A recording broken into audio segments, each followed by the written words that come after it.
A very good evening, dear students. Hello and welcome again to another session. And this would be a rigorous session, as written, and this will be more of a discussion, a very short discussion, which I may upload in parts. Okay. So, in the first part, the topic that I'm going to take up is magnetism. Now, why magnetism? Why it is required? Because you see, magnetism is a phenomena which is rooted in a very fundamental conceptual knowledge in physics. Okay, so when we get this clear from scratch to the higher levels, then other topics will be very easier to understand. All right, and we'll gradually move on to electromagnetism. All right, so this video and the next few videos might be in the stage 8, stage 9 level. Okay, so on starting with magnetism, let me start with a very basic idea of magnetism. Now, this object over here, okay, I could have brought a bar magnet or a horseshoe magnet to show you, but the thing is, you need to imagine the things. Okay, that's why I'm taking something else. All right, uh, let us consider this as a bar magnet. Okay, by now I hope you have seen a bar magnet how it works. It's a simple iron bar with the property of magnetism. That's it. All right. So let us consider this as usual the north pole of the magnet. And we know that the magnets have two poles, right? North and south. The very basic property of any magnet, not only a bar magnet, is that attraction and repulsion. All right. Now, what do it attract and what do it repel? We know the property of a magnet that it attracts the unlike poles. That means a north pole is going to attract a south pole, and similarly, a south pole is going to attract a north pole. Like poles, on the other hand, repel each other. What do we mean by repel each other? By repulsion, we mean to push each other apart. Okay, so that means if the cap of this pen represents a north pole and the cap of this represents another north pole, if I bring it to each other's vicinity, they will push each other apart. This property is very important. I would say, from my point of view, repulsion is more important than attraction. Why? I'm telling you in a few minutes. So now, if these two north poles, I bring it together, they repel each other, right? Now, what happens if I rotate this magnet? So this north pole is now facing the south pole of the another magnet. So if we bring them together, they attract each other, right? So this is the basic property of attraction. All right. Now, if this is the north pole of a magnet, and this is a simple, this pen represents a simple iron bar, okay? You know, iron gets attracted towards magnet, all right? Or magnets get attracted towards iron, anything you can say. Now, if I bring any side of this iron bar, simple iron bar, remember this is not a magnet, okay? If I bring any side, any corner of the magnet, any part of the of this iron bar in front of the magnet, it attracts, right? It will attract. Okay. What happens if I rotate this magnet and bring the south pole of the magnet towards the bar? It still attracts. That means a simple piece of iron will not have any poles in it, right? So that is why the property of repulsion is very important to study, because a simple piece of iron only gets attracted by a magnet. It never gets repelled. For repulsion to happen, we need the minimum number of two magnets. How does that work? Let us understand very simply. Okay. Again, same example: North Pole, North Pole. Okay. Now, how do we understand? If I give you the students, let this be a bar magnet. How will we understand that which object among these two objects are magnet? We can see the property of attraction is there in this. We can see the property of attraction is there in this, but one side of this object is getting pushed away, right? Is getting repelled. All right. So that means that repulsion can only happen between two magnets, and that too if two poles are alike. That means north is repelling north and south is repelling south. All right. Now this is a very basic property of magnets. Okay, or we should say magnetism in that sense. Now, there are very fundamental topics, very fundamental units that we can say, that how Earth and other like solar objects or celestial objects acts as a magnet and have magnetic fields and all. We'll discuss them in our next videos maybe, okay, so that we can keep the video short. Now, another important point. What do we call, what do we mean by when we say magnetic field? Okay, imagine a field, okay, field full of green grass. All right, so a field is basically an area, right? A surface area, okay, any surface, okay. So that means if I call this as a bar magnet, there has to be an area around it. So the area around it in which I can feel the effect of this magnet, whether maybe attraction or repulsion. The area where I can literally feel the effect of this magnet is basically called the magnetic field. You can understand in this way, in a very basic manner. I'm trying to make you understand. Okay. So wherever I can see the effect is called magnetic field. But now try to understand, whenever we are trying to study the property of a magnetic field, or in that case, a magnet itself, we need to define the space specifically. Okay, and for that what we do is draw imaginary lines. Now you might think that physicists generally draw imaginary things, weird things they imagine, okay, but that is just to make your understanding and job simple, trust me with that. Okay, yeah, so we draw imaginary lines. All right, those imaginary lines in the magnetic field are called magnetic field lines. Imaginary lines, magnetic field lines. Simple. Okay, let's keep it simple. Now, magnetic field lines, the patterns which we draw for different magnets. By different magnets, dear students, what do I mean? By different magnets, I mean different shape of magnets. You may know bar magnet, you may know horseshoe magnet or U-shaped magnet, right? You may have seen cylindrical magnet. You may have seen that button cell kind of small magnets. Okay, you may have seen spherical like this. So these are the different shapes. For different shapes, the magnetic field lines will be different. And what is the exact reason behind it? Nothing.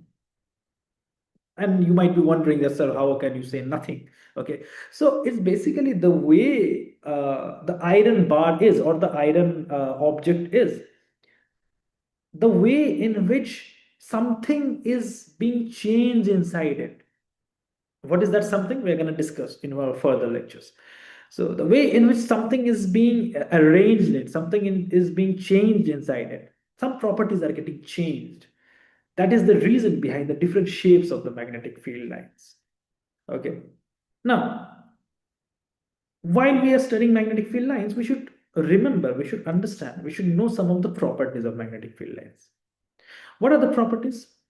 Now, I bet you have definitely seen the images or the drawings of the experiments or the observations of the magnetic field lines, where we like sprinkle some iron filings, or rather, or more specifically, iron dust on the magnet, right? And we make an outline of those lines formations. Why are those lines that you see around a bar magnet? If this is a bar magnet, you can see the lines like this. Why are they like this? Okay, above and below, why are they like this? It is because, try to understand, if this is a bar magnet, okay, let's say it is it in this way. Now this field around it have specific region where the force can be felt, okay, where you can feel the force in a maximum intensity. What force? Magnetic force. What do we mean by magnetic force? How it generates, how it is associated with relativity and all. We're going to discuss in our future further lectures. So, yeah. So imagine, okay? Imagine in this field, there are specific regions where the force, you can feel it in more intense manner. Okay. And that is how we draw the magnetic field lines. Imagine, I can give you two more examples of these spaces, of these specific lines, specific spaces where we can feel the force. Number one, the most prominent one would be our solar system. Okay. Now, Earth's orbit, all right, Mars's orbit. Okay. Now, why in these specific paths only the planets are orbiting? Why not somewhere in between? Think. So that means the mass of the planets, the mass of the celestial objects, and the mass of the sun, which constitutes the gravitational force of attraction between them. Okay. And the distance somehow allows them to rotate or revolve rather at this particular position. If it moves somewhat closer, it will be attracted by the sun more intensely. If it moves somewhat further away, it will lose the tenacity of sun's gravitational pull. It might go further beyond. So this is a specific point. Okay. Similarly, electrons. Now, by now you know what electrons are and how they look like and what they do. So electrons moving around the nucleus of an atom. By nucleus, I mean neutrons and protons. Okay, don't confuse with nucleus, anything else. How they move in a specific manner, in a specific path, in a specific pattern. Why in a specific pattern? Why not they are distributed all around? Why are there, if this is the nucleus, okay, or rather I should show you a round object, if this is the nucleus of an atom, why we draw orbits like this, again like this? Why it is not in a continuous pattern? Because there are specific paths where the energy is maximum, where the energy can hold the electrons. This is the same region. The same reason is there because of what? There are specific region around the magnet, okay, which is called magnetic field lines. The more important from examination point of view is the property of a magnetic field line. Be it any magnetic field line, try to understand. North pole, south pole again. The direction, if we see, dear students, outside the magnet, you can trace the direction to be going out from the north pole, making a loop and going inside from the south pole.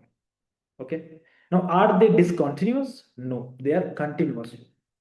By that, what do I mean? It forms a full loop, not a circle. We will not say it a circle because the shapes can differ.